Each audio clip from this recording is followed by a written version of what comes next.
ਸਤਿ ਸ਼੍ਰੀ ਅਕਾਲ ਜੀ ਸਾਰਿਆਂ ਨੂੰ। ਮੈਂ ਸਵਾਗਤ ਕਰਦੀ ਹਾਂ ਤੁਹਾਡਾ ਮੇਰੇ ਇਸ YouTube ਚੈਨਲ ਤੇ।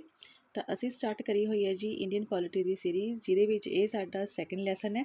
ਔਰ ਇਹਦੇ ਵਿੱਚ ਅਸੀਂ ਗੱਲ ਕਰੂੰਗੇ ਕਿ ਜਿਹੜਾ ਕਰਾਊਨ ਰੂਲ ਸੀ ਬ੍ਰਿਟਿਸ਼ਰਸ ਦੇ ਟਾਈਮ ਦੇ ਉੱਤੇ, ਉਹਨਾਂ ਨੇ ਕਿਵੇਂ ਇੰਡੀਆ ਦੇ ਉੱਤੇ ਰਾਜ ਕਰਿਆ ਔਰ ਕਿਹੜੇ ਜਿਹੜੇ ਐਕਟ ਆਏ ਸੀ ਕਰਾਊਨ ਰੂਲ ਦੇ ਅੰਦਰ, ਉਹਨਾਂ ਸਾਰੇ ਬਾਰੇ ਆਪਾਂ ਇਸ ਵੀਡੀਓ ਦੇ ਵਿੱਚ ਡਿਸਕਸ ਕਰੂੰਗੇ।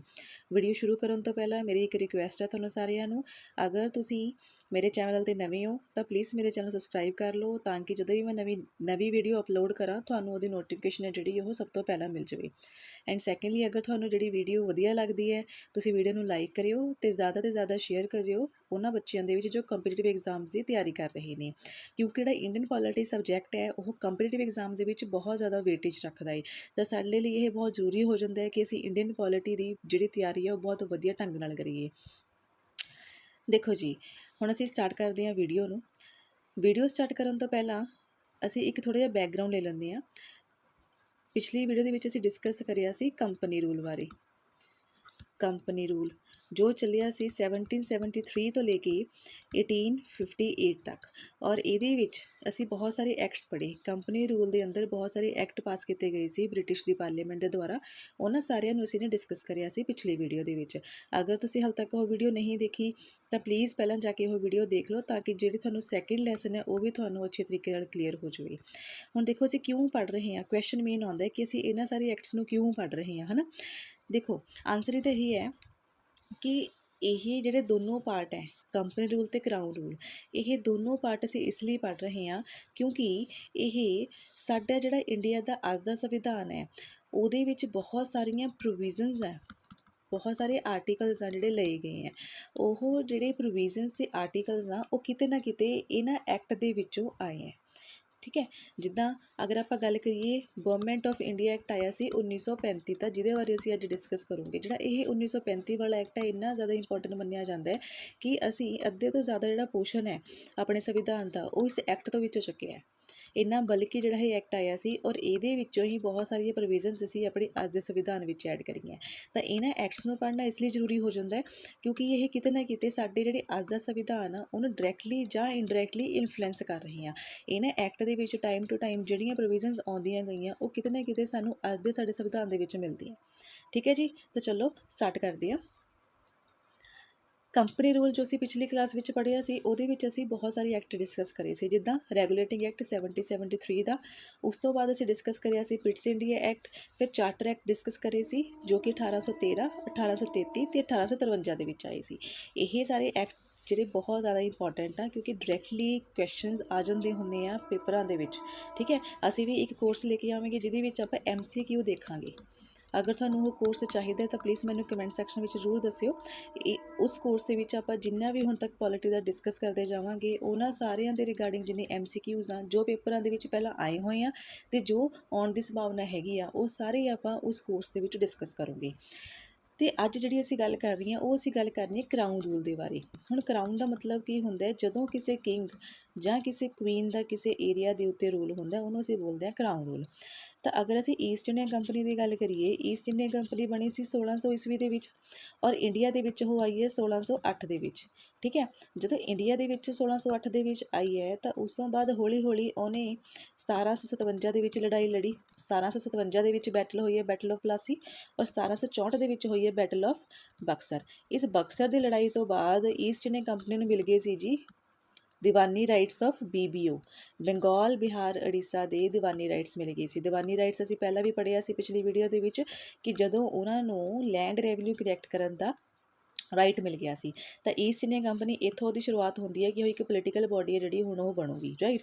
ਤਾਂ ਜਦੋਂ ਈਸਟ ਇੰਡੀਆ ਕੰਪਨੀ ਇੱਕ ਪੋਲੀਟੀਕਲ ਬੋਡੀ ਬਣ ਗਈ ਸੀ ਤਾਂ ਉਹਦਾ ਇੱਕ ਆਪਣੇ ਕੋਲ ਰੂਲ ਚੱਲਿਆ ਜਿਹਨੂੰ ਅਸੀਂ ਕੰਪਨੀ ਰੂਲ ਪੜ੍ਹਿਆ। ਠੀਕ ਹੈ, ਤਾਂ ਜਦੋਂ ਹੁਣ ਅੱਛਾ ਖਾਸਾ ਇਹ ਕੰਪਨੀ ਰੂਲ ਚੱਲ ਰਿਹਾ ਸੀ, ਈਸਟ ਇੰਡੀਆ ਕੰਪਨੀ ਰੂਲ ਕਰ ਰਹੀ ਸੀ ਇੰਡੀਆ ਦੇ ਉੱਤੇ। ਬ੍ਰਿਟਿਸ਼ ਪਾਰਲੀਮੈਂਟ ਇਨਡਾਇਰੈਕਟਲੀ ਕੰਟਰੋਲ ਕਰ ਰਿਹਾ ਸੀ ਇੰਡੀਆ ਨੂੰ ਬਹੁਤ ਸਾਰੇ ਐਕਟ ਪਾਸ ਕਰਕੇ, ਔਰ ਡਾਇਰੈਕਟਲੀ ਜਿਹੜੀ ਈਸਟ ਇੰਡੀਆ ਕੰਪਨੀ ਇੱਥੇ ਦਾ ਪ੍ਰਸ਼ਾਸਨ ਦੇਖ ਰਹੀ ਸੀ। ਫਿਰ ਇੱਦਾਂ ਦਾ ਕੀ ਹੋਇਆ ਕਿ ਜਿਹੜਾ ਕਰਾਊਨ ਹੈ ਉਹਨੂੰ ਆਪਣੇ ਹੱਥਾਂ ਦੇ ਵਿੱਚ ਜਿਹੜਾ ਸਾਰਾ ਲਾਅ ਐਂਡ ਆਰਡਰ ਹੈ ਉਹ ਲੈਣਾ ਪਿਆ। ਠੀਕ ਹੈ, ਉਹ ਹੋਇਆ ਸੀ ਜੀ ਸਿਪਾਹੀ ਮਿਊਟਨੀ। ਸਿਪਾਹੀ ਮਿਊਟਨੀ। ਹੁਣ ਇਹਦਾ ਕੀ ਮਤਲਬ ਹੈ? ਇਹਦਾ ਮਤਲਬ ਇਹ ਹੈ ਕਿ 1857 ਦੇ ਵਿੱਚ ਜਿੰਨੇ ਵੀ ਸਿਪਾਹੀ ਸੀਗੇ ਬ੍ਰਿਟਿਸ਼ ਈਸਟ ਇੰਡੀਆ ਕੰਪਨੀ ਦੇ ਅੰਦਰ, ਜਿਹੜੀ ਆਰਮੀ ਸੀ ਉਹਦੇ ਵਿੱਚ ਜਿਹੜੇ ਇੰਡੀਅਨ ਸਿਪਾਹੀ ਸੀ ਉਹ, ਪਲੱਸ ਇੰਡੀਆ ਦੇ ਬਹੁਤ ਸਾਰੇ ਰੀਜਨਸ ਜਿੱਦਾਂ ਝਾਂਸੀ, ਜਿੱਦਾਂ ਬਿਹਾਰ, ਜਿੱਦਾਂ ਦਿੱਲੀ, ਠੀਕ ਹੈ, ਇੱਦਾਂ ਬਹੁਤ ਸਾਰੇ ਜਿਹੜੇ ਏਰੀਆ ਸੀਗੇ ਨਾ ਉਹਨਾਂ ਦੇ ਵਿੱਚ ਵਿਦਰੋਹ ਹੋਣਾ ਸ਼ੁਰੂ ਹੋ ਗਿਆ ਸੀ। ਜਿਹੜਾ ਹੁਣ ਇਹ ਵਿਦਰੋਹ ਹੋਇਆ ਸੀ, ਇਸ ਵਿਦਰੋਹ ਨੂੰ ਅਸੀਂ ਬੋਲਦੇ ਹਾਂ ਰਿਵੋਲਟ ਆਫ 1857। ਜਗ੍ਹਾ ਜਗ੍ਹਾ ਦੇ ਉੱਤੇ ਇੰਡੀਆ ਦੇ ਵਿੱਚ ਜਗ੍ਹਾ ਜਗ੍ਹਾ ਦੇ ਉੱਤੇ ਉਸ ਟਾਈਮ ਪਰ ਵਿਦਰੋਹ ਹੋਣੇ ਸ਼ੁਰੂ ਹੋ ਗਏ ਸੀ ਈਸਟ ਇੰਡੀਆ ਕੰਪਨੀ ਦੇ ਖਿਲਾਫ, ਗੋਰਿਆਂ ਦੇ ਖਿਲਾਫ। ਤਾਂ ਜਦੋਂ ਇਹ ਆਪਣੇ ਕੋਲ ਰਿਵੋਲਟ ਹੋਇਆ 1857 ਦਾ, ਇਹ ਰਿਵੋਲਟ ਦਾ ਇੰਨਾ ਜ਼ਿਆਦਾ ਇੰਪੈਕਟ ਪਿਆ ਕਿ ਇਹਨੇ ਈਸਟ ਇੰਡੀਆ ਕੰਪਨੀ ਜਿਹੜੀ ਆਪਣੀ ਕੋਲ ਜੜ੍ਹਾਂ ਸੀ ਨਾ ਉਹਨੂੰ ਹਿਲਾ ਕੇ ਰੱਖਤਾ ਸੀ, ਠੀਕ ਹੈ। ਤਾਂ ਜਦੋਂ ਕਰਾਊਨ ਨੇ ਦੇਖਿਆ ਕਿ ਇੰਡੀਆ ਦੇ ਵਿੱਚ ਇੱਦਾਂ ਦੀ ਸਿਚੁਏਸ਼ਨ ਹੋ ਗਈ ਕਿ ਜਿਹੜੀ ਈਸਟ ਇੰਡੀਆ ਕੰਪਨੀ ਹੈ ਉਹ ਤੋਂ ਉਹ ਸਿਚੁਏਸ਼ਨ ਕੰਟਰੋਲ ਨਹੀਂ ਹੋ ਰਹੀ, ਫਿਰ ਡਾਇਰੈਕਟਲੀ ਕਰਾਊਨ ਨੇ ਇੱਥੇ ਆਪਣਾ ਰੂਲ ਹੈ ਜਿਹੜਾ ਉਹ ਐਸਟੈਬਲਿਸ਼ ਕੀਤਾ ਸੀ 1858 ਦੇ ਵਿੱਚ, ਠੀਕ ਹੈ। ਔਰ ਕਰਾਊਨ ਰੂਲ ਚੱਲਿਆ ਹੈ ਜੀ ਜਦੋਂ ਤੱਕ ਸਾਨੂੰ ਆਜ਼ਾਦੀ ਮਿਲੀ ਹੈ, ਭਾਰਤ ਨੂੰ ਆਜ਼ਾਦੀ ਮਿਲੀ ਹੈ 1947 ਦੇ ਵਿੱਚ, ਉਦੋਂ ਤੱਕ ਚੱਲਿਆ ਹੈ ਕਰਾਊਨ ਰੂਲ। ਤਾਂ ਅੱਜ ਜਿਹੜੀ ਅਸੀਂ ਐਕਟ ਪੜ੍ਹਨੇ ਆ ਉਹ ਪੜ੍ਹਨੇ ਆ ਗਵਰਨਮੈਂਟ ਆਫ ਇੰਡੀਆ ਐਕਟ 1858, ਫਿਰ ਕੌਂਸਿਲ ਐਕਟ ਪੜ੍ਹਨੇ ਆ ਜੋ ਕਿ 61 ਦੇ ਵਿੱਚ, 92 ਤੇ 1909 ਦੇ ਵਿੱਚ ਆਏ ਆ। ਉਸ ਤੋਂ ਬਾਅਦ ਗਵਰਨਮੈਂਟ ਆਫ ਇੰਡੀਆ ਐਕਟ 1919 ਪੜ੍ਹਾਂਗੇ, ਫਿਰ ਗਵਰਨਮੈਂਟ ਆਫ ਇੰਡੀਆ ਐਕਟ 1935 ਪੜ੍ਹਾਂਗੇ, ਤੇ ਉਸ ਤੋਂ ਬਾਅਦ ਫਾਈਨਲੀ ਆਪਾਂ ਇੰਡੀਅਨ ਇੰਡੀਪੈਂਡੈਂਸ ਐਕਟ ਪੜ੍ਹਾਂਗੇ 1947 ਦਾ। ਸਭ ਤੋਂ ਪਹਿਲਾਂ ਜਿਹੜਾ ਐਕਟ ਪਾਸ ਹੋਇਆ government of India act 1858 under the crown rule.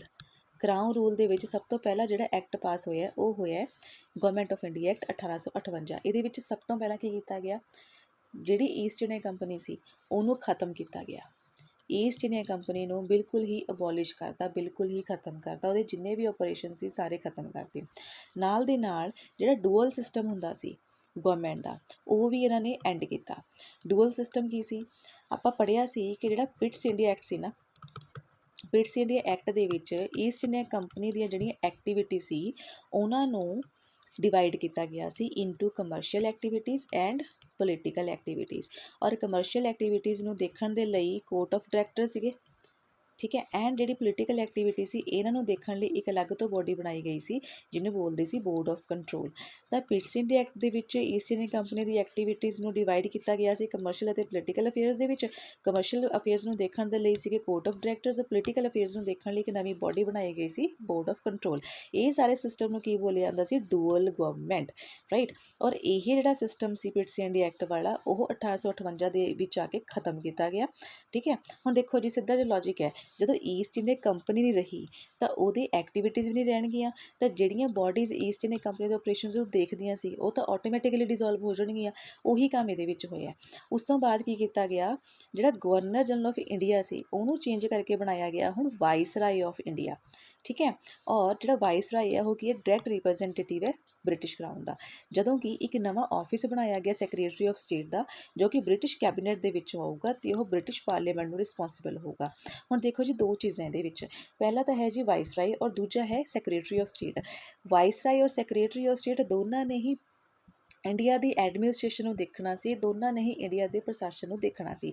But difference ਕੀ ਸੀ? ਵਾਇਸਰਾਏ ਇੰਡੀਆ ਦੇ ਵਿੱਚ ਰਹਿ ਕੇ ਡਾਇਰੈਕਟਲੀ ਐਡਮਿਨਿਸਟਰ ਕਰੂਗਾ ਇੰਡੀਆ ਨੂੰ, ਜਦੋਂ ਕਿ ਜਿਹੜਾ ਸੈਕਟਰੀ ਆਫ ਸਟੇਟ ਹੈ ਉਹ ਆਪਣੇ ਕੋਲ ਓਵਰਸੀਜ਼ ਐਡਮਿਨਿਸਟ੍ਰੇਸ਼ਨ ਰੱਖੂਗਾ।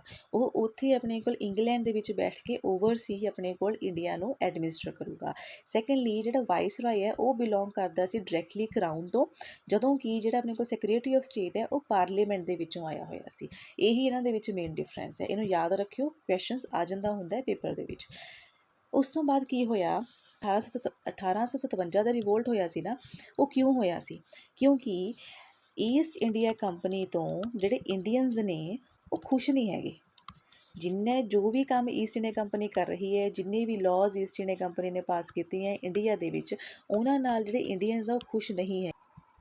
ਉਹਨਾਂ ਦੀਆਂ ਜਿੰਨੀਆਂ ਪੋਲਿਸੀਜ਼ ਸੀਗੀਆਂ, ਜਿੱਦਾਂ ਈਸਟ ਇੰਡੀਆ ਕੰਪਨੀ ਦੇ ਨਾ ਆਪਾਂ ਹਿਸਟਰੀ ਦੇ ਵਿੱਚ ਪੋਲਿਸੀ ਪੜ੍ਹੋਗੇ, ਪੋਲਿਸੀ ਹੈਗੀ ਇੱਕ ਡਾਕਟਰੀਨ ਆਫ ਲੈਪਸ, ਔਰ ਇੱਕ ਇਹਨਾਂ ਦੀ ਹੋਰ ਪੋਲਿਸੀ ਸੀਗੀ ਸਬਸਿਡਰੀ ਅਲਾਇੰਸ ਦੀ, ਠੀਕ ਹੈ। ਇੱਦਾਂ ਦੀਆਂ ਪੋਲਿਸੀਜ਼ ਆਪਾਂ ਹਿਸਟਰੀ ਦੇ ਵਿੱਚ ਪੜ੍ਹਨੀ ਹੈ, ਠੀਕ ਹੈ।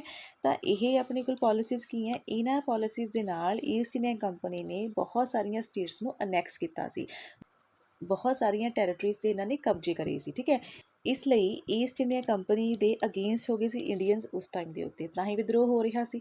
ਠੀਕ ਹੈ, ਤਾਂ ਬ੍ਰਿਟਿਸ਼ ਸਰਕਾਰ ਨੇ ਸੋਚਿਆ ਇੰਗਲੈਂਡ ਦੇ ਵਿੱਚ ਬੈਠ ਕੇ ਕਿ ਕਿਉਂ ਨਾ ਅਸੀਂ ਜਿਹੜੇ ਇਹ ਨਾਖੁਸ਼ ਇੰਡੀਅਨਸ ਆ ਇਹਨਾਂ ਦੇ ਹੀ ਅਸੀਂ ਕੋਆਪਰੇਸ਼ਨ ਲੈ ਲਈਏ ਇਨਟੂ ਦਾ ਐਡਮਿਨਿਸਟ੍ਰੇਸ਼ਨ। ਜਿੰਨੇ ਵੀ ਇੰਡੀਅਨਸ ਆ ਉਹਨਾਂ ਦੀ ਅਗਰ ਅਸੀਂ ਕੋਆਪਰੇਸ਼ਨ ਲੈ ਕੇ ਆਉਂਗੇ ਐਡਮਿਨਿਸਟ੍ਰੇਸ਼ਨ ਦੇ ਵਿੱਚ, ਤਾਂ ਜਿਹੜੀ ਆਪਣੇ ਕੋਲ ਕੰਟਰੀ ਆ ਉਹਨੂੰ ਅਸੀਂ ਜ਼ਿਆਦਾ ਵਧੀਆ ਤਰੀਕੇ ਨਾਲ ਗਵਰਨ ਕਰ ਸਕਦੇ ਹਾਂ। ਦੇਖੋ ਜੀ, ਇਹ ਗੱਲ ਹੈ ਕਿ ਅਗਰ ਕੋਈ ਏਰੀਆ ਹੈ, ਠੀਕ ਹੈ, ਉਸ ਏਰੀਆ ਦੇ ਵਿੱਚ ਜਿੰਨੇ ਵੀ ਲੋਕ ਰਹਿ ਰਹੇ ਆ, ਉਹਨਾਂ ਲੋਕਾਂ ਨੂੰ ਗਵਰਨ ਕਰਨ ਦੇ ਲਈ, ਉਹਨਾਂ ਲੋਕਾਂ ਨੂੰ ਕੰਟਰੋਲ ਕਰਨ ਦੇ ਲਈ ਬਾਹਰ ਤੋਂ ਐਕਟ ਬਣ ਕੇ ਆ ਰਹੇ ਆ। ਇੱਥੇ ਜਿਹੜੇ ਪਰਸਨ ਬੈਠੇ ਆ ਇਹ ਐਕਟ ਬਣਾ ਰਹੇ ਆ ਜੀ ਬਾਹਰ ਬੈਠ ਕੇ। ਹੁਣ ਅਗਰ ਇਸ ਏਰੀਆ ਦੇ ਵਿੱਚ ਕੋਈ ਬਾਹਰੋਂ ਪਰਸਨ ਜਿਹੜੇ ਉਹ ਐਕਟ ਬਣਾ ਰਹੇ ਆ ਅਤੇ ਉਹ ਐਕਟ ਇਸ ਏਰੀਆ ਦੇ ਵਿੱਚ ਆ ਕੇ ਲਾਗੂ ਹੋ ਰਿਹਾ ਹੈ, ਤਾਂ ਇੱਥੇ ਜਿਹੜੇ ਪਰਸਨਸ ਬੈਠੇ ਇਹਨਾਂ ਨੂੰ ਕੀ ਪਤਾ ਕਿ ਇੱਥੇ ਸੋਸ਼ੋ ਇਕਨੋਮਿਕ ਕੰਡੀਸ਼ਨਸ ਕਿੱਦਾਂ ਦੀਆਂ ਚੱਲ ਰਹੀਆਂ, ਕਿਆ ਆਪਣੇ ਕੋਲ ਜਿਹੜੀ ਸਿਚੁਏਸ਼ਨ ਉਹ ਚੱਲ ਰਹੀ ਹੈ। ਇਸ ਕਰਕੇ ਇਹਨਾਂ ਨੇ ਸੋਚਿਆ ਕਿ ਜਿਹੜੇ ਆਪਣੇ ਕੋਲ ਇੰਡੀਅਨਸ ਆ ਤੇ ਇੰਡੀਅਨਸ ਨੂੰ ਹੀ ਬਿਠਾਓਗੇ ਕੌਂਸਲ ਦੇ ਵਿੱਚ, ਅਤੇ ਜਿਹੜੇ ਐਕਟ ਬਣਨਗੇ ਉਹ ਇਹਨਾਂ ਦੇ ਉੱਪਰ ਫਿਰ ਲਾਗੂ ਹੋਣਗੇ। ਤਾਂ ਕਿਤੇ ਨਾ ਕਿਤੇ ਉਹਨਾਂ ਨੇ ਇੰਡੀਅਨਸ ਦੀ ਜਿਹੜੀ ਆਪਣੇ ਕੋਲ ਕੋਆਪਰੇਸ਼ਨ ਹੈ ਉਹਨਾਂ ਨੂੰ ਲੈਣ ਦੀ ਗੱਲ ਕੀਤੀ ਹੈ। ਇਸ ਕਰਕੇ ਉਹਨਾਂ ਨੇ ਕੀ ਕੀਤਾ ਸੀ, ਕੌਂਸਲ ਐਕਟ ਲੈ ਕੇ ਆਏ ਸੀ। ਇਸ ਲਈ ਉਹ council act, let me write it over here, ਇਸ ਲਈ ਉਹ ਲੈ ਕੇ ਆਏ ਆ ਜੀ ਕੌਂਸਲ ਐਕਟ। ਹੁਣ ਕੌਂਸਲ ਐਕਟ ਕਿਉਂ ਬੋਲਦੇ ਆ? 3 ਐਕਟ ਆਏ ਹੈ 1861 ਦੇ ਵਿੱਚ, 1892 ਦੇ ਵਿੱਚ ਅਤੇ 1909 ਦੇ ਵਿੱਚ। ਇਹਨਾਂ ਤਿੰਨਾਂ ਨੂੰ ਹੀ ਅਸੀਂ ਬੋਲਦੇ ਹਾਂ ਇੰਡੀਅਨ ਕੌਂਸਲ ਐਕਟ। ਹੁਣ ਇਹਨਾਂ ਨੂੰ ਇੰਡੀਅਨ ਕੌਂਸਲ ਐਕਟ ਕਿਉਂ ਬੋਲਿਆ ਜਾਂਦਾ ਹੈ, ਇਹ ਕੁਐਸਚਨ ਆਉਂਦਾ ਹੈ। ਦੇਖੋ, ਕਾਉਂਸਿਲ ਅਗਰ ਆਪਾਂ ਗੱਲ ਕਰੀਏ ਕਿ ਜਿਹੜਾ ਵਾਇਸਰਾਏ ਸੀ, ਜਾਂ ਸਭ ਤੋਂ ਪਹਿਲਾਂ ਅਗਰ ਆਪਾਂ ਗੱਲ ਕਰੀਏ ਜਿਹੜਾ ਗਵਰਨਰ ਆਫ ਬੰਗਾਲ ਸੀ, ਠੀਕ ਹੈ, ਉਹਨੂੰ ਬਣਾਇਆ ਗਿਆ ਗਵਰਨਰ ਜਨਰਲ ਆਫ ਬੰਗਾਲ 1773 ਦੇ ਵਿੱਚ। ਤਾਂ ਇਸ governor general of Bengal the help ਦੇ ਲਈ ਇੱਕ 4 ਮੈਂਬਰ ਕਾਉਂਸਿਲ ਬਣਾਈ ਗਈ ਸੀ, ਇਹ ਅਸੀਂ ਪੜ੍ਹਿਆ। ਠੀਕ ਹੈ, ਹੁਣ ਜਿਹੜੀ ਇਹ 4 ਮੈਂਬਰ ਕਾਉਂਸਿਲ ਬਣਾਈ ਗਈ ਸੀ, ਇਹ ਐਗਜ਼ੈਕਟਿਵ ਫੰਕਸ਼ਨ ਵੀ ਪਰਫੋਰਮ ਕਰ ਰਹੀ ਹੈ ਅਤੇ ਲੈਜਿਸਲੇਟਿਵ ਫੰਕਸ਼ਨ ਵੀ ਪਰਫੋਰਮ ਕਰ ਰਹੀ ਹੈ। ਐਗਜ਼ੈਕਟਿਵ ਫੰਕਸ਼ਨ ਦਾ ਮਤਲਬ ਕਾਰਜਪਾਲਿਕਾ ਦਾ ਕੰਮ ਕਰ ਰਹੀ ਹੈ, ਔਰ ਲੈਜਿਸਲੇਟਿਵ ਮਤਲਬ ਵਿਧਾਨ ਪਾਲਿਕਾ ਦਾ ਕੰਮ ਕਰ ਰਹੀ ਹੈ, ਕਾਨੂੰਨ ਬਣਾ ਵੀ ਰਹੀ ਹੈ ਅਤੇ ਕਾਨੂੰਨਾਂ ਨੂੰ ਲਾਗੂ ਵੀ ਕਰ ਰਹੀ ਹੈ। ਫਿਰ ਹੁੰਦਾ ਕੀ ਹੈ, 1853 ਦੇ ਵਿੱਚ ਆ ਕੇ ਇਸ ਜਿਹੜੀ ਆਪਣੇ ਕੋਲ ਕਾਉਂਸਿਲ ਸੀ ਗਵਰਨਰ ਜਨਰਲ ਦੀ, ਇਸ ਕਾਉਂਸਿਲ ਨੂੰ ਡਿਵਾਈਡ ਕੀਤਾ ਜਾਂਦਾ ਹੈ 2 ਕਾਉਂਸਿਲ ਦੇ ਵਿੱਚ। ਇੱਕ ਹੋ ਗਈ ਜੀ ਐਗਜ਼ੈਕਟਿਵ ਕਾਉਂਸਿਲ, ਅੱਡ ਬੋਡੀ ਬਣਾਤੀ, ਔਰ ਇੱਕ ਬਣਾਤੀ ਜੀ ਲੈਜਿਸਲੇਚਰ ਜਾਂ ਲੈਜਿਸਲੇਟਿਵ ਕਾਉਂਸਿਲ। ਠੀਕ ਹੈ, ਤਾਂ 2 ਹਿੱਸਿਆਂ ਦੇ ਵਿੱਚ ਇਹਨੂੰ ਵੰਡਤਾ ਸੀ। ਜਿੰਨਾ ਵੀ ਹੁਣ ਕੰਮ ਹੈ ਲਾਜ਼ ਨੂੰ ਲਾਗੂ ਕਰਨ ਦਾ, ਉਹ ਦਿੱਤਾ ਗਿਆ ਐਗਜ਼ੈਕਟਿਵ ਕਾਉਂਸਿਲ ਨੂੰ। ਲਾਜ਼ ਬਣਾਉਣ ਦਾ ਜਿਹੜਾ ਕੰਮ ਹੈ ਉਹ ਦਿੱਤਾ ਗਿਆ ਲੈਜਿਸਲੇਚਰ ਨੂੰ। ਠੀਕ ਹੈ, ਹੁਣ ਅਸੀਂ ਜਿਹੜੇ ਰਿਫਾਰਮਸ ਪੜ੍ਹਨੇ ਆ ਜਾਂ ਜਿੰਨੇ ਵੀ ਅਸੀਂ ਐਕਟ ਪੜ੍ਹਨੇ ਆ ਇੰਡੀਅਨ ਕੌਂਸਲ ਐਕਟ ਦੇ ਰੂਪ ਦੇ ਵਿੱਚ, ਉਹ ਅਸੀਂ ਇਹਨਾਂ ਦੋਨਾਂ ਕਾਉਂਸਿਲਸ ਦੀ ਹੀ ਗੱਲ ਕਰਨੀ ਹੈ, ਐਗਜ਼ੈਕਟਿਵ ਕਾਉਂਸਿਲ ਦੀ ਵੀ ਔਰ ਲੈਜਿਸਲੇਟਿਵ ਕਾਉਂਸਿਲ ਦੀ ਵੀ। ਠੀਕ, ਤਾਂ ਅਗਰ ਆਪਾਂ ਇੰਡੀਅਨ ਕੌਂਸਲ ਐਕਟ 1861 ਦੀ ਗੱਲ ਕਰੀਏ, ਇੰਡੀਅਨ ਕੌਂਸਲ ਐਕਟ 1861 ਦੇ ਵਿੱਚ ਸਭ ਤੋਂ ਪਹਿਲਾਂ ਸਟਾਰਟਿੰਗ ਹੋਈ ਸੀ ਇੰਡੀਅਨਸ ਨੂੰ ਐਸੋਸੀਏਟ ਕਰਨ ਦੀ ਇਨ ਦ ਲਾਅ ਮੇਕਿੰਗ ਪ੍ਰੋਸੈਸ। ਹੁਣ ਕਿਹੜੀ ਪ੍ਰੋਸੈਸ ਦੀ ਗੱਲ ਕੀਤੀ ਗਈ ਹੈ? ਲਾਅ ਮੇਕਿੰਗ ਪ੍ਰੋਸੈਸ ਦੀ। ਲਾਅ ਮੇਕਿੰਗ ਪ੍ਰੋਸੈਸ ਅਗੇਨ ਮੈਂ ਤੁਹਾਨੂੰ ਦੱਸਿਆ, ਲਾਅ ਮੇਕਿੰਗ ਪ੍ਰੋਸੈਸ ਕਿਹੜੀ ਹੈ? ਲੈਜਿਸਲੇਚਰ ਦੇ ਵਿੱਚ। ਲਾਅ ਮੇਕਿੰਗ ਪ੍ਰੋਸੈਸ ਹੈਗੀ ਹੈ ਲੈਜਿਸਲੇਚਰ ਦੇ ਵਿੱਚ, ਜੋ ਇੱਕ ਤਰ੍ਹਾਂ ਦੀ ਲੈਜਿਸਲੇਟਿਵ ਬੋਡੀ ਐਕਟ ਕਰਨਗੇ। ਔਰ ਜਿਹੜੀ ਇਹ ਲਾਅ ਮੇਕਿੰਗ ਪ੍ਰੋਸੈਸ ਹੈ, ਇਹਦੇ ਵਿੱਚ ਇੰਡੀਅਨਸ ਆਉਣਗੇ। ਇਹ ਇੰਡੀਅਨਸ ਕੌਣ ਲੈ ਕੇ ਆਊਗਾ? ਇਹ ਲੈ ਕੇ ਆਊਗਾ ਜੀ ਵਾਇਸਰਾਏ। ਉਸ ਟਾਈਮ ਦੇ ਵਾਇਸਰਾਏ ਨੋਮੀਨੇਟ ਕਰੂਗਾ ਕੁਝ ਇੰਡੀਅਨਸ ਨੂੰ as non official members of the expanded council. ਹੁਣ ਕਿਹੜੀ ਕੌਂਸਿਲ ਹੈ ਜੀ? ਐਕਸਪੈਂਡਡ ਕੌਂਸਿਲ ਹੈ। ਇਹ ਐਕਸਪੈਂਡਡ ਕੌਂਸਿਲ ਕਿਹੜੀ ਹੈ? ਇਹ ਹੈਗੀ ਹੈ ਜੀ ਲੈਜਿਸਲੇਟਿਵ ਕੌਂਸਿਲ। ਮੈਂ ਤੁਹਾਨੂੰ ਹੁਣੇ ਦੱਸਿਆ ਕਿ 1853 ਦੇ ਵਿੱਚ ਜਦੋਂ ਅਸੀਂ ਕੌਂਸਿਲ ਨੂੰ ਡਿਵਾਈਡ ਕਰਤਾ ਸੀ ਇਨਟੂ 2, ਐਗਜ਼ੈਕਟਿਵ ਐਂਡ ਲੈਜਿਸਲੇਟਿਵ। ਹੁਣ ਉਸ ਲੈਜਿਸਲੇਟਿਵ ਕੌਂਸਿਲ ਦੀ ਗੱਲ ਕੀਤੀ ਗਈ ਹੈ ਕਿ ਜੋ ਉਹਦੇ ਵਿੱਚ ਇੰਡੀਅਨਸ ਹੋਣਗੇ ਉਹ ਨਾਨ ਅਫੀਸ਼ੀਅਲ ਮੈਂਬਰ ਦੇ ਰੂਪ ਦੇ ਵਿੱਚ ਆਉਣਗੇ। ਦੇਖੋ, ਜਿਹੜੇ ਮੈਂਬਰ ਹੈ ਨਾ 2 ਤਰ੍ਹਾਂ ਦੇ ਹੁੰਦੇ ਆ, ਅਫੀਸ਼ੀਅਲ ਮੈਂਬਰ ਅਤੇ non official member. Official members ਉਹ ਮੈਂਬਰ ਹੁੰਦੇ ਆ ਜੋ ਇੱਕ ਗਵਰਨਮੈਂਟ ਪੋਸਟ ਨੂੰ ਹੋਲਡ ਕਰਦੇ ਆ, ਜੋ ਕਿਸੇ ਗਵਰਨਮੈਂਟ ਜਿਹੜੀ ਆਫਿਸ ਹੈ ਉਹਦੇ ਪਰ ਬੈਠੇ ਆ, ਰਾਈਟ, ਉਹਨੂੰ ਕੰਟਰੋਲ ਕਰ ਰਹੇ ਆ, ਉਹਦੇ ਪਰ ਕੰਮ ਕਰ ਰਹੇ ਆ। ਜਦੋਂ ਕਿਹੜੇ ਨਾਨ ਅਫੀਸ਼ੀਅਲ ਮੈਂਬਰਸ ਹੁੰਦੇ ਆ, ਇਹਨਾਂ ਕੋਲ ਕੋਈ ਵੀ ਗਵਰਨਮੈਂਟ ਦੀ ਪੋਸਟ ਨਹੀਂ ਹੁੰਦੀ, ਕਿਉਂਕਿ ਇੰਡੀਅਨਸ ਕੋਲ ਕੋਈ ਗਵਰਨਮੈਂਟ ਪੋਸਟ ਹੈ ਨਹੀਂ ਸੀ ਉਸ ਟਾਈਮ ਦੇ ਉੱਤੇ, ਇਸ ਲਈ ਉਹਨਾਂ ਨੂੰ ਨਾਨ ਅਫੀਸ਼ੀਅਲ ਮੈਂਬਰਸ ਦੇ ਰੂਪ ਦੇ ਵਿੱਚ ਐਡ ਕੀਤਾ ਗਿਆ। ਠੀਕ ਹੈ, ਔਰ ਇਸੇ ਤਰੀਕੇ ਨਾਲ ਫਿਰ 1862 ਦੇ ਵਿੱਚ ਜਿਹੜਾ ਲੋਰਡ ਕੈਨਿੰਗ ਸੀ ਉਸ ਟਾਈਮ ਤੇ, ਜੋ ਵਾਇਸਰਾਏ ਸੀ, ਉਹਨੇ ਨੋਮੀਨੇਟ ਕੀਤਾ 3 ਪਰਸਨਸ ਨੂੰ ਇਨਟੂ ਦੀ ਲੈਜਿਸਲੇਟਿਵ ਕਾਉਂਸਿਲ। ਕਿਹੜੇ ਕਿਹੜੇ ਸੀ ਜੀ ਉਹ? ਰਾਜਾ of Banaras, Maharaja of Patiala and sir Dinkar Rao. ਉਸ ਤੋਂ ਬਾਅਦ ਜਿਹੜੇ ਲੈਜਿਸਲੇਟਿਵ ਪਾਵਰ ਸੀਗੀਆਂ ਬੰਬੇ ਅਤੇ ਮਦਰਾਸ ਦੀਆਂ, ਉਹਨਾਂ ਨੂੰ ਰੀਸਟੋਰ ਕੀਤੀਆਂ ਗਈਆਂ। ਦੇਖੋ ਜੀ, ਅਸੀਂ ਇਹ ਚੀਜ਼ ਪਹਿਲਾਂ ਵੀ ਪੜ੍ਹੀ ਹੈ ਕਿ 1773 ਤੋਂ ਇਹ ਟੈਂਡੈਂਸੀ ਸ਼ੁਰੂ ਹੋ ਗਈ ਸੀ ਕਿ ਜਿਹੜਾ ਬੰਬੇ ਐਂਡ ਮਦਰਾਸ ਸੀ ਨਾ, ਉਹਨਾਂ ਨੂੰ ਸਬੋਰਡੀਨੇਟ ਕੀਤਾ ਗਿਆ ਸੀ ਬੰਗਾਲ ਦੇ ਅੰਦਰ, ਰਾਈਟ। ਜਿਹੜਾ ਗਵਰਨਰ ਜਨਰਲ ਆਫ ਬੰਗਾਲ ਸੀ ਉਹੀ ਹੈਡ ਕਰੂਗਾ ਬੰਬੇ ਨੂੰ ਅਤੇ ਮਦਰਾਸ ਨੂੰ। ਠੀਕ ਹੈ, ਅਤੇ ਹੌਲੀ ਹੌਲੀ ਇਹਨਾਂ ਨੂੰ ਜਿਹੜਾ ਆਪਣੇ ਕੋਲ ਗਵਰਨਰ ਜਨਰਲ ਆਫ ਬੰਗਾਲ ਸੀ, ਠੀਕ ਹੈ। ਉਸ ਤੋਂ ਬਾਅਦ ਜਿਹੜਾ ਗਵਰਨਰ ਜਨਰਲ ਆਫ ਇੰਡੀਆ ਬਣਿਆ, ਉਹਨਾਂ ਨੂੰ ਦਿੱਤੀਆਂ ਗਈਆਂ ਪਾਵਰਸ, ਲੈਜਿਸਲੇਟਿਵ ਪਾਵਰਸ ਕਿਹਦੀਆਂ ਜੀ, ਬੰਬੇ ਐਂਡ ਮਦਰਾਸ ਦੀਆਂ। ਦੇਖੋ ਉਸ ਟਾਈਮ 'ਤੇ ਨਾ 3 ਪ੍ਰੈਜ਼ੀਡੈਂਸੀ ਸੀਗੀਆਂ, ਬੰਬੇ, ਮਦਰਾਸ ਐਂਡ ਬੰਗਾਲ। ਅਤੇ ਬੰਗਾਲ ਦੇ ਅੰਦਰ ਇਹਨਾਂ ਦੋਨੋਂ ਪ੍ਰੈਜ਼ੀਡੈਂਸੀਜ਼ ਨੂੰ ਕੀਤਾ ਗਿਆ, ਔਰ ਪਹਿਲਾਂ ਤਾਂ ਇਹਨਾਂ ਦੀ ਐਗਜ਼ੈਕਟਿਵ ਪਾਵਰਸ ਲਈਆਂ ਗਈਆਂ ਸੀ, ਫਿਰ 1853 ਦੇ ਐਕਟ ਦੇ ਵਿੱਚ ਇਹਨਾਂ ਦੀ ਲੈਜਿਸਲੇਟਿਵ ਪਾਵਰਸ ਵੀ ਦਿੱਤੀਆਂ ਗਈਆਂ ਸੀ। ਨਹੀਂ, ਫਿਰ ਕੀ ਕੀਤਾ ਗਿਆ ਸੀ, 1833 ਦੇ ਐਕਟ ਦੇ ਵਿੱਚ ਇਹਨਾਂ ਦੀ ਲੈਜਿਸਲੇਟਿਵ ਪਾਵਰਸ ਦਿੱਤੀਆਂ ਗਈਆਂ ਸੀ। ਤੇ ਸਾਰੇ ਦੀ ਸਾਰੀ ਜਿਹੜੀਆਂ ਪਾਵਰ ਸੀਗੀਆਂ ਬੰਬੇ ਐਂਡ ਮਦਰਾਸ ਦੀਆਂ, ਉਹ ਕਿਹਦੇ ਕੋਲ ਚਲੇ ਗਈਆਂ ਸੀ, ਉਹ ਚਲੀਆਂ ਗਈਆਂ ਸੀ ਗਵਰਨਰ ਜਨਰਲ ਆਫ ਬੰਗਾਲ ਕੋਲ, ਠੀਕ ਹੈ ਜੀ। ਪਰ ਇਸ ਐਕਟ ਦੇ ਵਿੱਚ 1861 ਦੇ ਐਕਟ ਦੇ ਵਿੱਚ ਕੀ ਕੀਤਾ ਗਿਆ, ਇਹ ਲੈਜਿਸਲੇਟਿਵ ਪਾਵਰਸ ਦੁਬਾਰਾ ਬੰਬੇ ਐਂਡ ਮਦਰਾਸ ਨੂੰ ਦੇ ਦਿੱਤੀਆਂ ਗਈਆਂ।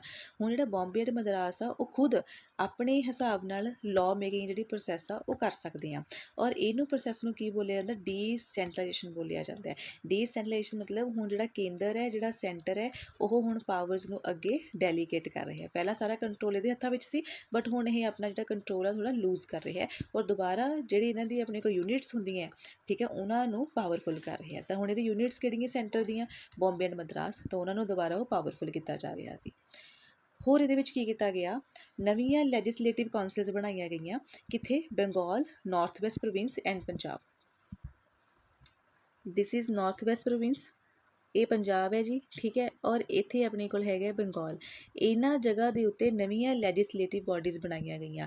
ਨਵੀਆਂ ਲੈਜਿਸਲੇਟਿਵ ਬਾਡੀਜ਼ ਦਾ ਮਤਲਬ ਕਿ ਜਿਹੜੇ ਇਹ ਏਰੀਆਜ਼ ਆ ਨਾ, ਇਹ ਖੁਦ ਜਿਹੜਾ ਲਾਅ ਹੈ, ਠੀਕ ਹੈ, ਜਿਹੜੀ ਖੁਦ ਲਾਅ ਮੇਕਿੰਗ ਪ੍ਰੋਸੈਸ ਹੈ, ਉਹਨੂੰ ਇਨੀਸ਼ੀਏਟ ਕਰ ਸਕਦੇ ਆ।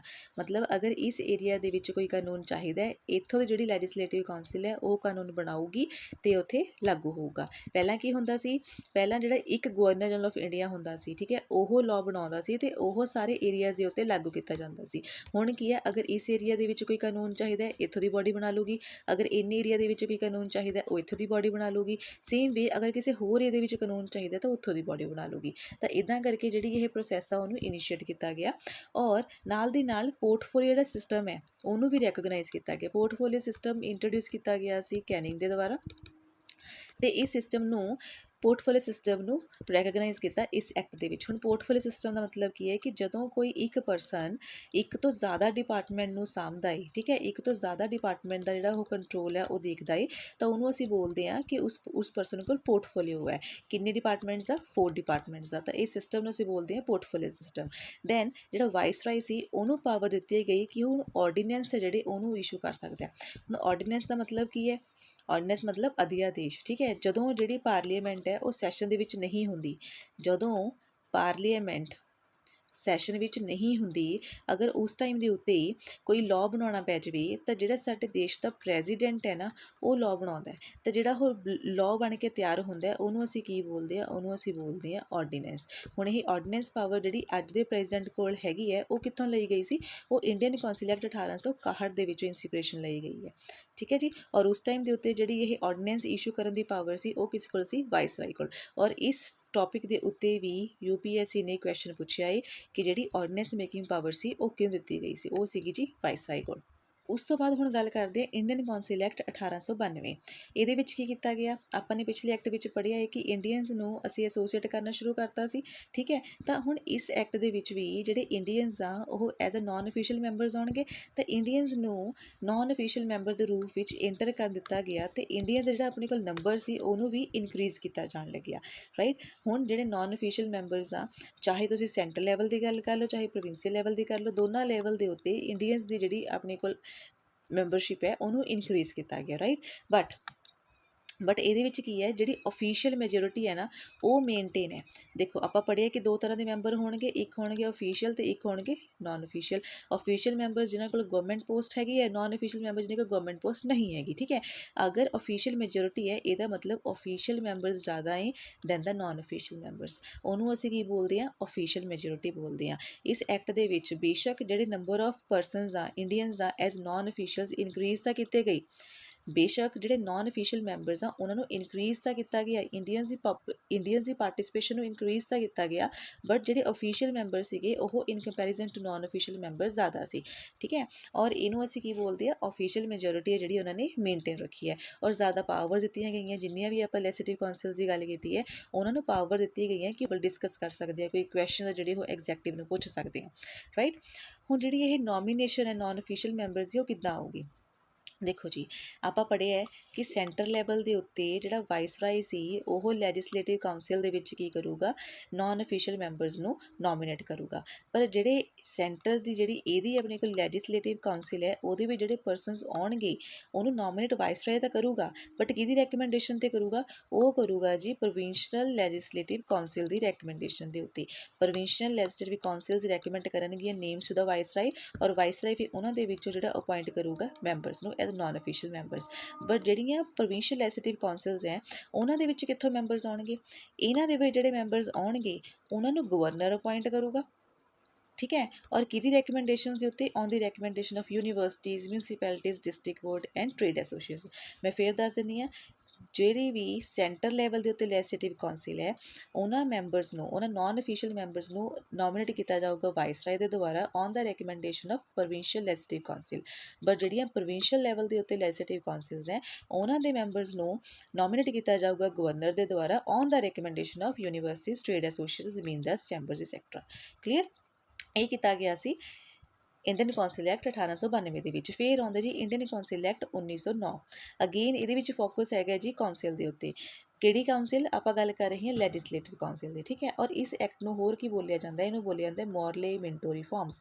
ਮੋਰਲੇ ਉਸ ਟਾਈਮ ਦੇ ਉੱਤੇ ਸੈਕਟਰੀ ਆਫ ਸਟੇਟ ਸੀ ਔਰ ਮਿੰਟੋ ਉਸ ਟਾਈਮ ਤੇ ਵਾਇਸਰਾਏ ਸੀ, ਇਸ ਕਰਕੇ ਇਹਨੂੰ ਬੋਲਿਆ ਜਾਂਦਾ ਮੋਰਲੇ ਮਿੰਟੋ ਰਿਫਾਰਮਸ। ਇਹਦੇ ਵਿੱਚ ਵੀ ਜਿਹੜੇ ਲੈਜਿਸਲੇਟਿਵ ਕਾਉਂਸਲਸ ਹੈ ਉਹਨਾਂ ਦੇ ਵਿੱਚ ਨਾਨ ਅਫੀਸ਼ੀਅਲ ਮੈਂਬਰਸ ਦਾ ਜਿਹੜਾ ਸਾਈਜ਼ ਹੈ ਉਹਨੂੰ ਵਧਾਇਆ ਗਿਆ। ਨਾਨ ਅਫੀਸ਼ੀਅਲ ਮੈਂਬਰਸ ਨੂੰ ਲੈ ਕੇ ਆਂਦਾ ਗਿਆ, ਜ਼ਿਆਦਾ ਮੈਂਬਰਸ ਨੂੰ ਲੈ ਕੇ ਆਂਦਾ ਗਿਆ।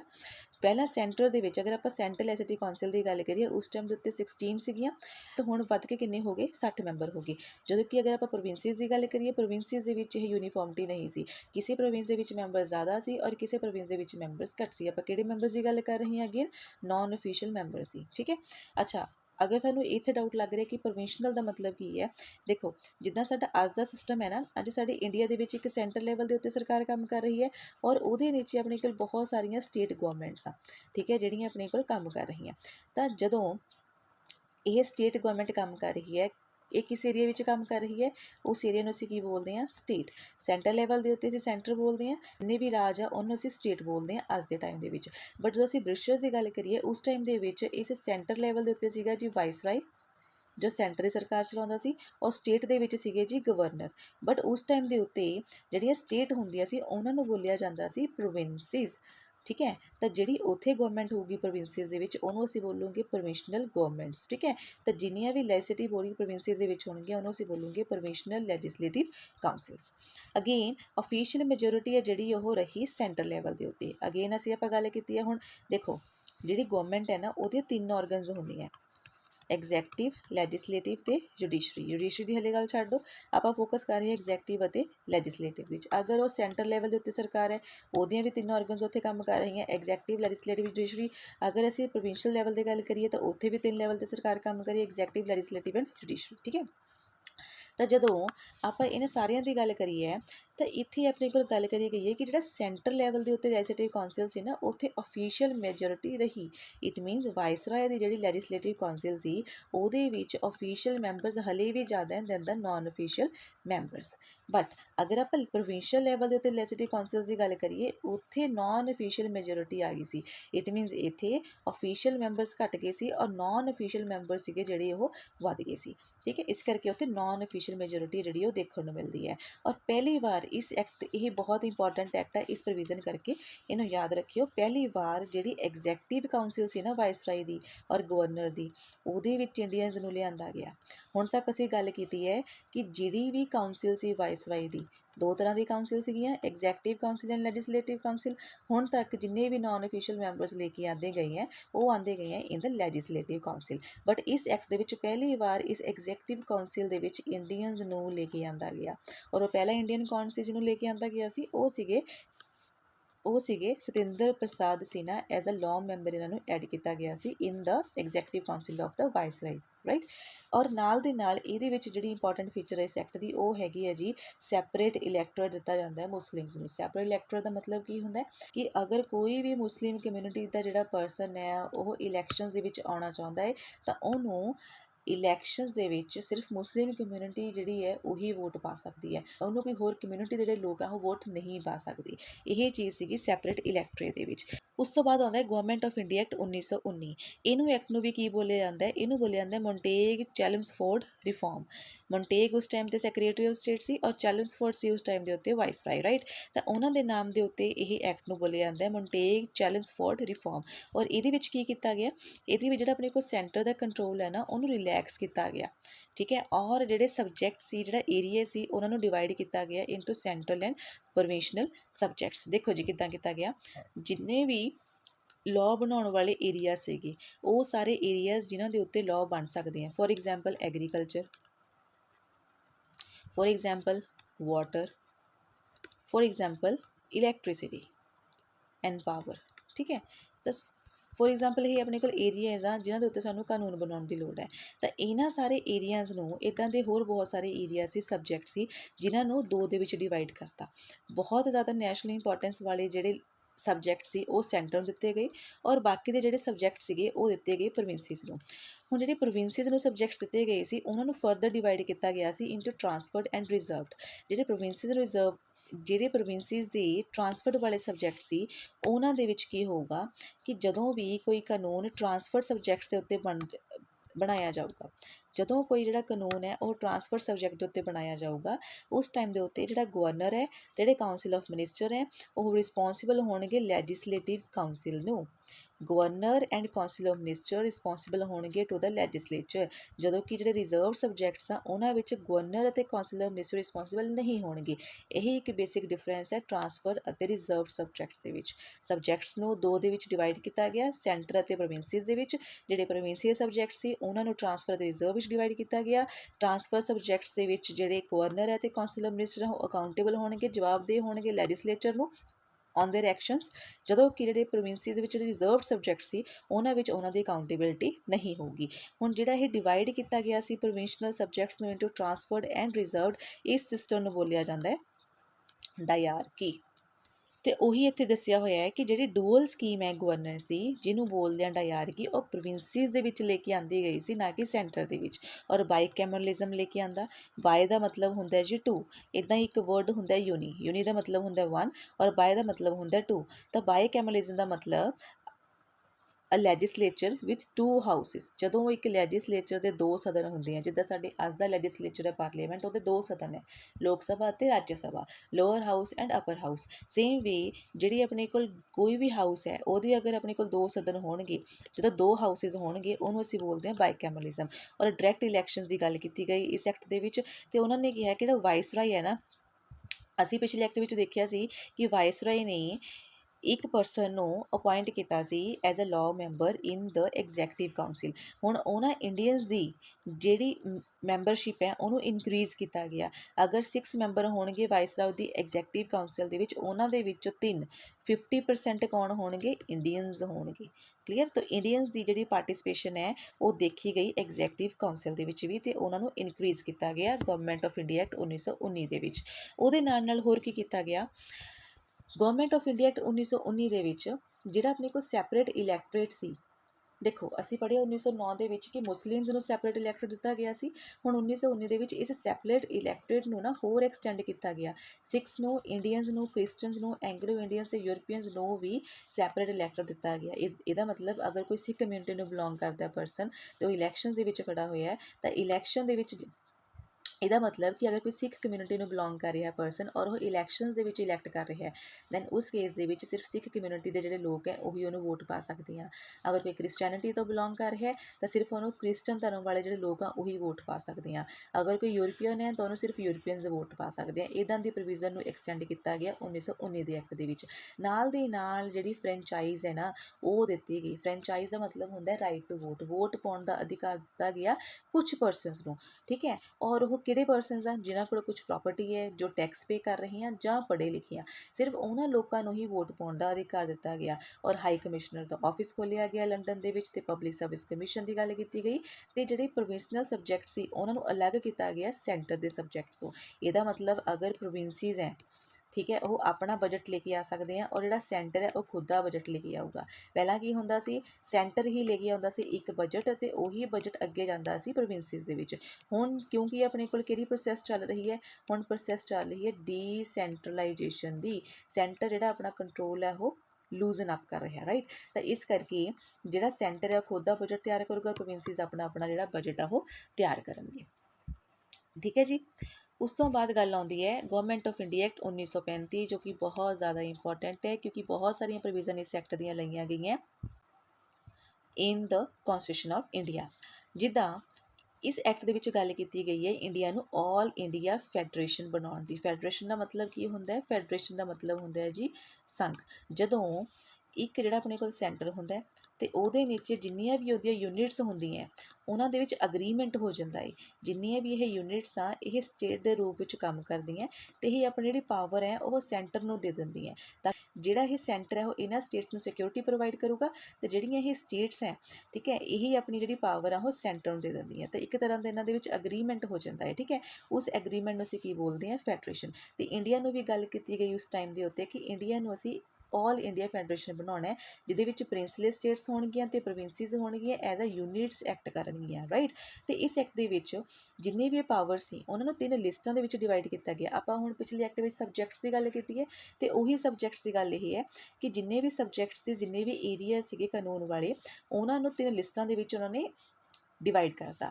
ਪਹਿਲੀ ਲਿਸਟ ਬਣਾਏਗੀ ਫੈਡਰਲ ਲਿਸਟ, ਜੋ ਕਿ ਸੈਂਟਰ ਦੇ ਲਈ ਹੋਊਗੀ, ਔਰ ਦੂਜੀ ਲਿਸਟ ਸੀਗੀ ਪ੍ਰੋਵਿਸ਼ਨਲ ਲਿਸਟ, ਜੋ ਕਿ ਪ੍ਰੋਵਿੰਸਿਸ ਦੇ ਲਈ ਹੋਊਗੀ, ਔਰ ਥਰਡ ਲਿਸਟ ਸੀ ਕਨਕਰੈਂਟ ਲਿਸਟ, ਜੋ ਸੈਂਟਰ ਅਤੇ ਪ੍ਰੋਵਿੰਸਿਸ ਦੋਨਾਂ ਲਈ ਹੋਊਗੀ, ਠੀਕ ਹੈ।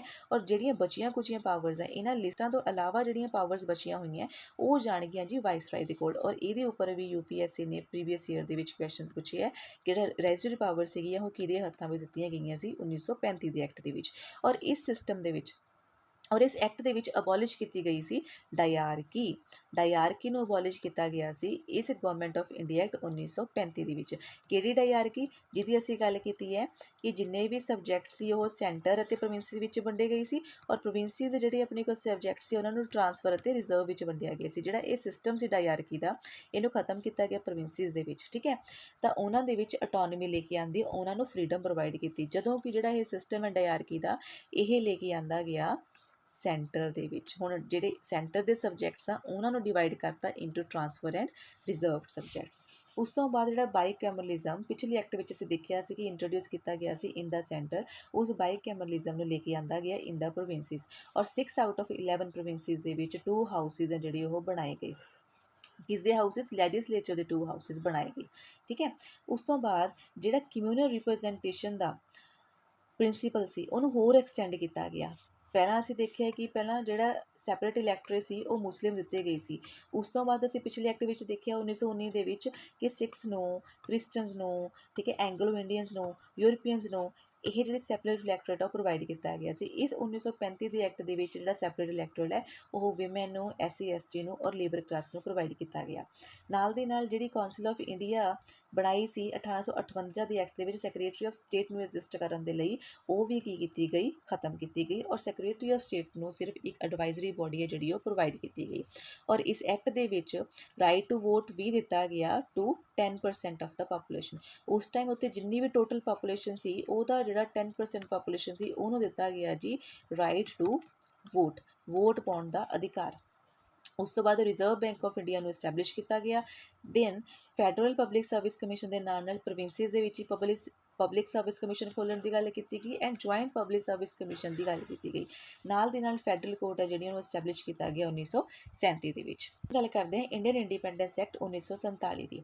ਹੁੰਦਾ ਕੀ ਹੈ ਕਿ ਲਾਰਡ ਮਾਊਂਟਬੈਟਨ ਇੱਕ ਨਾਂ ਦਾ ਜਿਹੜਾ ਪਰਸਨ ਆਉਂਦਾ ਹੈ ਉਹ ਇੱਕ ਪਲਾਨ ਲੈ ਕੇ ਆਉਂਦਾ ਹੈ ਜਿਹਨੂੰ ਬੋਲਦੇ ਆ ਮਾਊਂਟਬੈਟਨ ਪਲਾਨ, 1947 ਦੇ ਵਿੱਚ। ਤੇ ਇਸ ਪਲਾਨ ਦੇ ਵਿੱਚ ਲਿਖਿਆ ਹੁੰਦਾ ਹੈ ਜਿਹੜਾ ਇੰਡੀਆ ਹੈ ਨਾ, ਇਹਨੂੰ ਅਸੀਂ ਇੰਡੀਪੈਂਡੈਂਟ ਛੱਡ ਦਾਂਗੇ, ਇਹਨੂੰ ਅਸੀਂ ਫ੍ਰੀ ਕਰ ਦਾਂਗੇ, ਬਟ ਇੰਡੀਆ ਨੂੰ ਡਿਵਾਈਡ ਕੀਤਾ ਜਾਊਗਾ ਇਨਟੂ 2 ਡੋਮੀਨੀਅਨਸ। ਪਹਿਲਾ ਡੋਮੀਨੀਅਨ ਹੋਊਗਾ ਜੀ ਇੰਡੀਆ ਇਟਸੈਲਫ, ਦੂਜਾ ਡੋਮੀਨੀਅਨ ਹੋਊਗਾ ਜੀ ਪਾਕਿਸਤਾਨ। 2 ਕੰਟਰੀਜ਼ ਬਣਾਉਣ ਦੀ ਗੱਲ ਕੀਤੀ ਗਈ ਮਾਊਂਟਬੈਟਨ ਪਲਾਨ ਦੇ ਵਿੱਚ। ਤਾਂ ਇਸ ਮਾਊਂਟਬੈਟਨ ਪਲਾਨ ਨੂੰ ਇਫੈਕਟ ਦੇਣ ਦੇ ਲਈ ਹੁਣ ਇਸ ਮਾਊਂਟਬੈਟਨ ਪਲਾਨ ਨੂੰ ਐਕਸੈਪਟ ਕਰ ਲਿਆ ਸੀ ਜੀ, ਕਾਂਗਰਸ ਦੁਆਰਾ ਵੀ ਐਕਸੈਪਟ ਕੀਤਾ ਗਿਆ ਔਰ ਇਹਨੂੰ ਮੁਸਲਿਮ ਲੀਗ ਦੁਆਰਾ ਵੀ ਐਕਸੈਪਟ ਕੀਤਾ ਗਿਆ, ਜਿਹਦੇ ਕਰਕੇ ਇਸ ਮਾਊਂਟਬੈਟਨ ਪਲਾਨ ਨੂੰ ਲਾਗੂ ਕਰਨ ਦੇ ਲਈ ਇੱਕ ਐਕਟ ਆਉਂਦਾ ਹੈ ਜਿਹਨੂੰ ਅਸੀਂ ਬੋਲਦੇ ਹਾਂ ਇੰਡੀਅਨ ਇੰਡੀਪੈਂਡੈਂਸ ਐਕਟ 1947।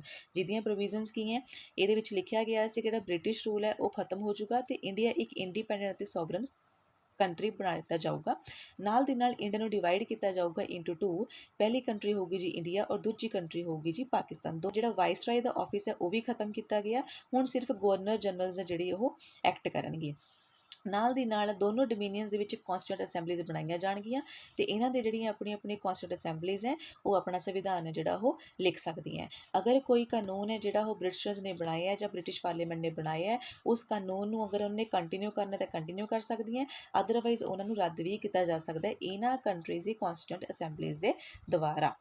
ਨਾਲ ਦੀ ਨਾਲ ਜਿਹੜੀਆਂ ਇਹ ਕੌਂਸਟੀਟਿਊਂਟ ਅਸੈਂਬਲੀਜ਼ ਆ, ਇਹ ਜਿੰਨੀਆਂ ਵੀ ਇਹਨਾਂ ਦੇ ਕੋਲ ਟੈਰੀਟਰੀ ਹੈ ਉਹਦੇ ਲਈ ਇਹ ਨਵਾਂ ਜਿਹੜਾ ਕੌਂਸਟੀਟਿਊਸ਼ਨ ਹੈ ਉਹ ਬਣਾ ਸਕਦੀਆਂ ਅਤੇ ਉਹਨੂੰ ਇਨਫੋਰਸ ਕਰ ਸਕਦੀਆਂ। ਔਰ ਜਿਹੜੀ ਬ੍ਰਿਟਿਸ਼ ਪੈਰਾਮਾਊਂਟਸੀ ਹੈ ਉਹ ਵੀ ਲੈਪਸ ਹੁੰਦੀ ਹੈ with the tribal areas. It means ਜਿੰਨਾ ਵੀ ਬ੍ਰਿਟਿਸ਼ਰਸ ਦਾ ਕੰਟਰੋਲ ਹੈ, ਚਾਹੇ ਉਹ ਸਟੇਟਸ ਦੇ ਵਿੱਚ ਹੈ, ਚਾਹੇ ਉਹ ਪ੍ਰਿੰਸਲੇ ਸਟੇਟਸ ਦੇ ਵਿੱਚ ਹੈ, ਚਾਹੇ ਉਹ ਪ੍ਰੋਵਿੰਸਿਸ ਦੇ ਵਿੱਚ ਹੈ, ਜਾਂ ਉਹ ਟਰਾਈਬਲ ਏਰੀਆਜ਼ ਦੇ ਨਾਲ ਜਿੰਨੇ ਵੀ ਰਿਲੇਸ਼ਨਸ ਹੁਣ ਤੱਕ ਬ੍ਰਿਟਿਸ਼ਰਸ ਨੇ ਬਣਾਏ ਹੈ ਉਹ ਸਾਰੇ ਦੇ ਸਾਰੇ ਖਤਮ ਹੁੰਦੇ ਆ। ਔਰ ਫਰੀਡਮ ਦਿੱਤੀ ਗਈ ਪ੍ਰਿੰਸਲੇ ਸਟੇਟਸ ਨੂੰ। ਕੀ ਫਰੀਡਮ ਦਿੱਤੀ ਗਈ, ਇਹ ਇੰਪੋਰਟੈਂਟ ਪੁਆਇੰਟ ਸੀਗਾ ਜਿਹਦੇ ਕਰਕੇ ਬਹੁਤ ਸਾਰੀਆਂ ਕੰਟਰੋਵਰਸੀਜ਼ ਜਿਹੜੀਆਂ ਰਾਈਜ਼ ਹੁੰਦੀਆਂ। ਜਿੰਨੀਆਂ ਵੀ ਪ੍ਰਿੰਸਲੇ ਸਟੇਟਸ ਸੀ ਉਸ ਟਾਈਮ ਦੇ ਉੱਤੇ, ਦੇਖੋ ਜਦੋਂ ਸਾਡਾ ਇੰਡੀਆ ਆਜ਼ਾਦ ਹੋਇਆ ਨਾ, ਉਸ ਟਾਈਮ ਦੇ ਉੱਤੇ ਇੰਡੀਆ ਡਿਵਾਈਡਡ ਸੀ 2 ਤਰ੍ਹਾਂ ਦੀਆਂ ਸਟੇਟਸ ਦੇ ਵਿੱਚ। ਇੱਕ ਸੀਗੀ ਜੀ ਬ੍ਰਿਟਿਸ਼ ਇੰਡੀਆ ਜਿਹਦੇ ਵਿੱਚ ਆ ਜਾਂਦੇ ਆ ਉਸ ਟਾਈਮ ਦੇ ਉੱਤੇ ਪ੍ਰੋਵਿੰਸਿਸ, ਔਰ ਦੂਜੀਆਂ ਸੀਗੀਆਂ ਪ੍ਰਿੰਸਲੀ ਸਟੇਟਸ। ਜਿਹੜੀਆਂ ਪ੍ਰਿੰਸਲੀ ਸਟੇਟ ਸੀਗੀਆਂ, ਠੀਕ ਹੈ, ਇਹਨਾਂ ਨੂੰ ਆਪਸ਼ਨ ਦਿੱਤੀ ਗਈ, ਜਿੰਨੀਆਂ ਵੀ ਪ੍ਰੋਵਿੰਸਿਸ ਆਪਣੇ ਕੋਲ ਬ੍ਰਿਟਿਸ਼ ਇੰਡੀਆ ਦਾ ਪਾਰਟ ਸੀ ਉਹ ਤਾਂ ਡਾਇਰੈਕਟਲੀ ਇੰਡੀਆ ਦਾ ਪਾਰਟ ਬਣ ਗਈਆਂ, ਬਟ ਜਿਹੜੀਆਂ ਪ੍ਰਿੰਸਲੀ ਸਟੇਟ ਸੀਗੀਆਂ ਉਹਨਾਂ ਨੂੰ ਇਹ ਪ੍ਰੋਵੀਜ਼ਨ ਦਿੱਤੀ ਗਈ ਕਿ ਤੁਸੀਂ ਇੰਡੀਪੈਂਡੈਂਟ ਰਹਿ ਸਕਦੇ ਹੋ। ਅਗਰ ਇੰਡੀਪੈਂਡੈਂਟ ਨਹੀਂ ਰਹਿਣਾ ਫਿਰ ਤੁਸੀਂ ਇੰਡੀਆ ਦਾ ਪਾਰਟ ਬਣ ਸਕਦੇ ਹੋ, ਅਗਰ ਇੰਡੀਆ ਦਾ ਪਾਰਟ ਨਹੀਂ ਬਣਨਾ ਤੁਸੀਂ ਪਾਕਿਸਤਾਨ ਦਾ ਪਾਰਟ ਬਣ ਸਕਦੇ ਹੋ। ਤਾਂ ਇੱਦਾਂ ਇਹਨਾਂ ਨੂੰ ਚੁਆਇਸ ਦਿੱਤੀ ਗਈ ਕਿ ਜਾਂ ਤਾਂ ਉਹ ਆਪਣੇ ਕੋਲ ਇੰਡੀਆ ਦਾ ਪਾਰਟ ਬਣ ਸਕਦੀਆਂ ਜਾਂ ਪਾਕਿਸਤਾਨ ਦਾ, ਅਗਰ ਦੋਹਾਂ ਦਾ ਨਹੀਂ ਬਣਨਾ ਤਾਂ ਉਹ ਇੰਡੀਪੈਂਡੈਂਟ ਰਹਿ ਸਕਦੀਆਂ। ਤਾਂ ਇਹਨਾਂ ਵਿੱਚੋਂ ਜਿਹੜੀਆਂ 3 ਸਟੇਟ ਸੀਗੀਆਂ ਜੋ ਇੰਡੀਪੈਂਡੈਂਟ ਰਹੀਆਂ ਸੀ ਉਹ ਸੀਗੇ, ਇੱਕ ਜੰਮੂ ਐਂਡ ਕਸ਼ਮੀਰ, ਔਰ ਇੱਕ ਸੀ ਹੈਦਰਾਬਾਦ, ਔਰ ਇੱਕ ਸੀ ਜੂਨਾਗੜ੍ਹ, ਜਿਨ੍ਹਾਂ ਬਾਰੇ ਅਸੀਂ ਹਿਸਟਰੀ ਦੇ ਵਿੱਚ ਡਿਟੇਲ 'ਚ ਪੜ੍ਹਾਂਗੇ। ਠੀਕ ਹੈ ਜੀ। ਉਸ ਤੋਂ ਬਾਅਦ ਕੀ ਹੁੰਦਾ ਹੈ, ਗਵਰਨਰ ਜਨਰਲ ਆਫ ਇੰਡੀਆ ਅਤੇ ਜਿਹੜੀਆਂ ਪ੍ਰੋਵਿੰਸ਼ਨਲ ਗਵਰਨਰਸ ਆ ਉਹਨਾਂ ਨੂੰ ਇੱਕ ਜਸਟ ਕੌਂਸਟੀਟਿਊਸ਼ਨਲ ਹੈੱਡ ਦਾ ਦਰਜਾ ਦਿੱਤਾ ਗਿਆ।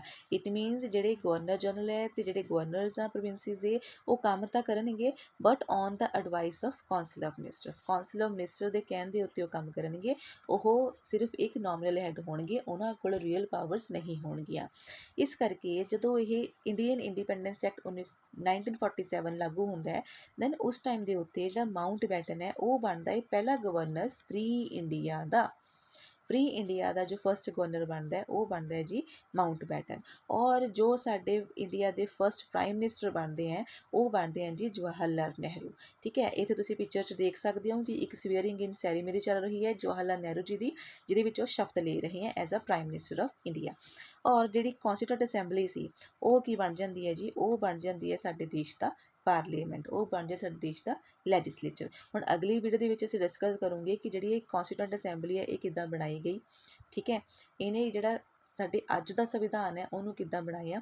ਹੁਣ ਅਸੀਂ ਮਿਲਾਂਗੇ ਅਗਲੀ ਵੀਡੀਓ ਦੇ ਵਿੱਚ। ਅਗਰ ਤੁਹਾਨੂੰ ਇਹ ਵੀਡੀਓ ਵਧੀਆ ਲੱਗੀ ਹੋਵੇ ਤਾਂ ਵੀਡੀਓ ਨੂੰ ਲਾਈਕ ਕਰਿਓ, ਜ਼ਿਆਦਾ ਤੋਂ ਜ਼ਿਆਦਾ ਸ਼ੇਅਰ ਕਰਿਓ ਅਤੇ ਮੇਰੇ ਚੈਨਲ ਨੂੰ ਸਬਸਕ੍ਰਾਈਬ ਕਰਨਾ ਨਾ ਭੁੱਲਿਓ ਤਾਂ ਕਿ ਤੁਹਾਨੂੰ ਨਵੀਂ ਵੀਡੀਓ ਦੀ ਨੋਟੀਫਿਕੇਸ਼ਨ ਹੈ ਜਿਹੜੀ ਉਹ ਸਭ ਤੋਂ ਪਹਿਲਾਂ ਪਹੁੰਚ ਸਕੇ।